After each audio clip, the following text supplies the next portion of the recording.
Ah, durka durka durka. All right, friends, welcome to another shitty review of a knife you never heard of, the Eutektik EFD. Why am I excited to talk about this knife?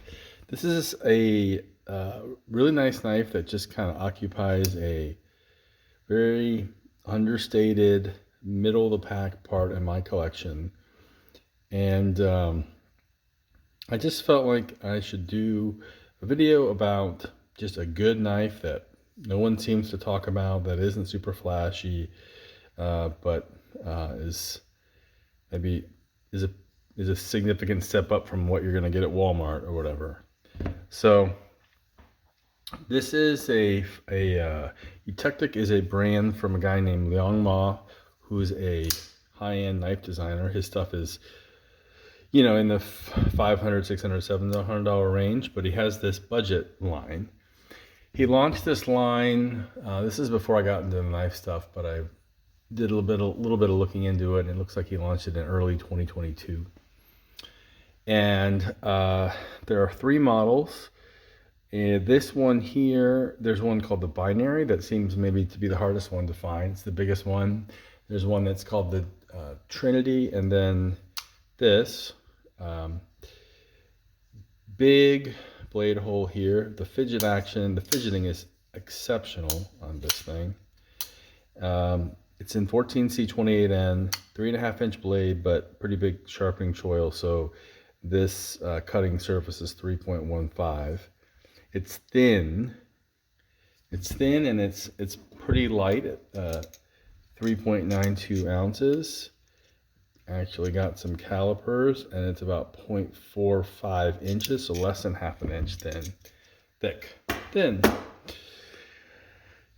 You can see these, it has nested liners. It's very smoothed out.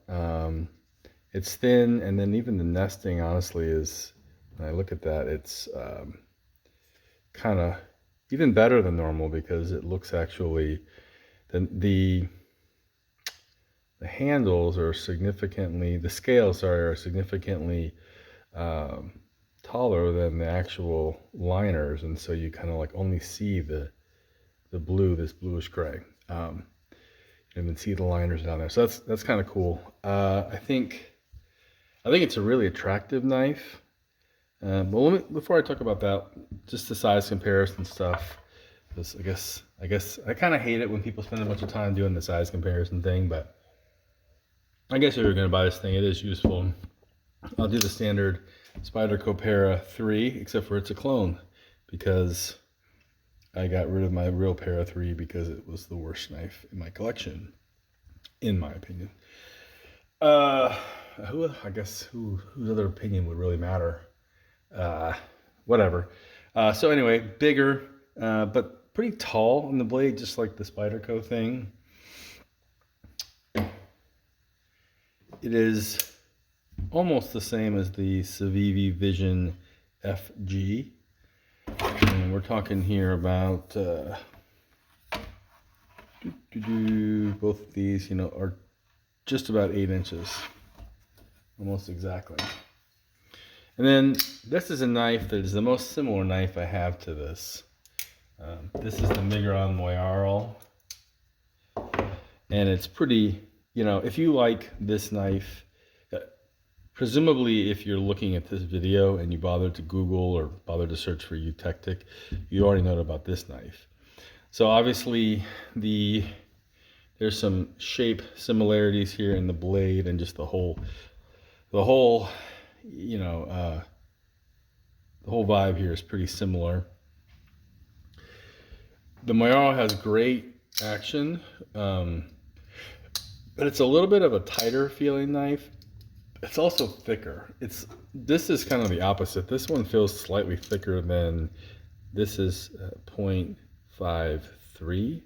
So this thing always just feels not in such a bad way thick, but like, I do think I would prefer it if it were slightly skinnier, because I can definitely get with the chonky boy theme, but there's nothing else that's chonky boy about this. Everything else is really understated and modern, and so I think if it were skinnier, it would be a little bit better. I do wonder, I should look and see if the premium Moyaros are skinnier, but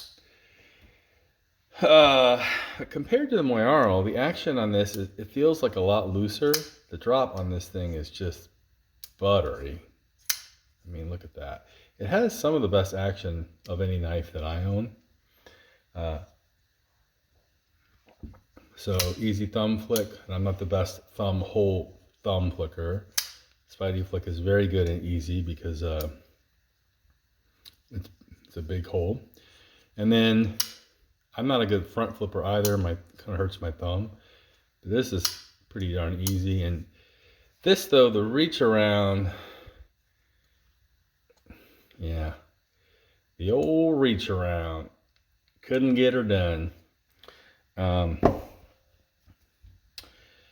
But very fidgety, fidgety and very thin, very comfortable. And then the last thing I'll talk about is it's just very understated. I love the fact that it's got this one. I think there's 6 different combinations you can get, but this one does it for me because the whole thing, everything says understated. Black wash finish. I really like this color blue gray G10. Black clip, black hardware. Everything to me says it's clean and understated. Except, and here's my nitpick, I don't like these button-shaped screws.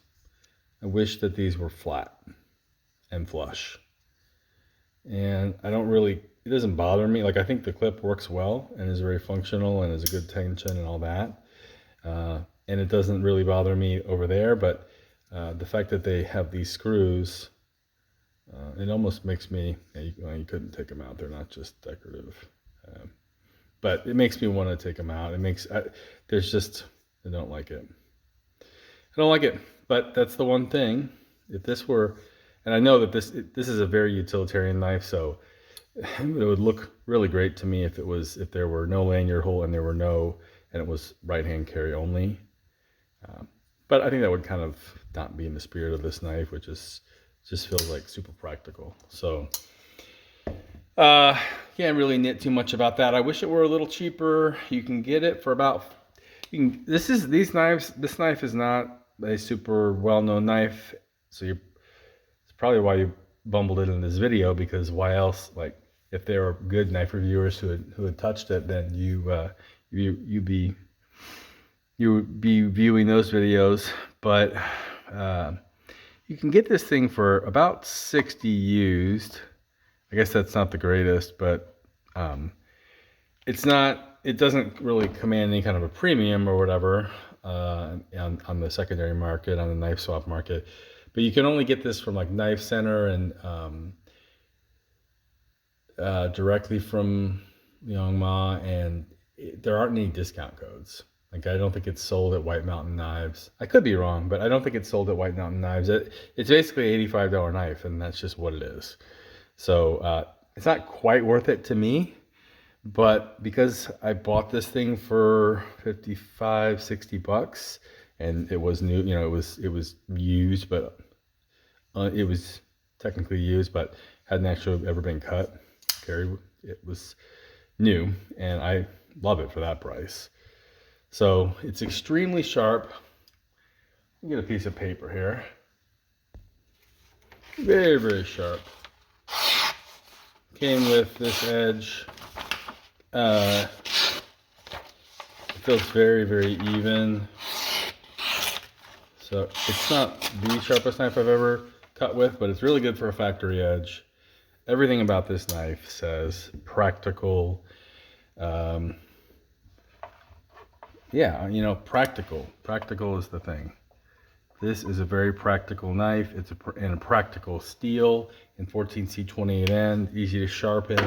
It's very practical and understated in its appearance. The stonewash is practical in hiding blemishes. So, great knife. Not going to ever be that big of a deal. Wasn't that big of a deal when it came out. It's a couple years after it came out, but still something totally worth picking up.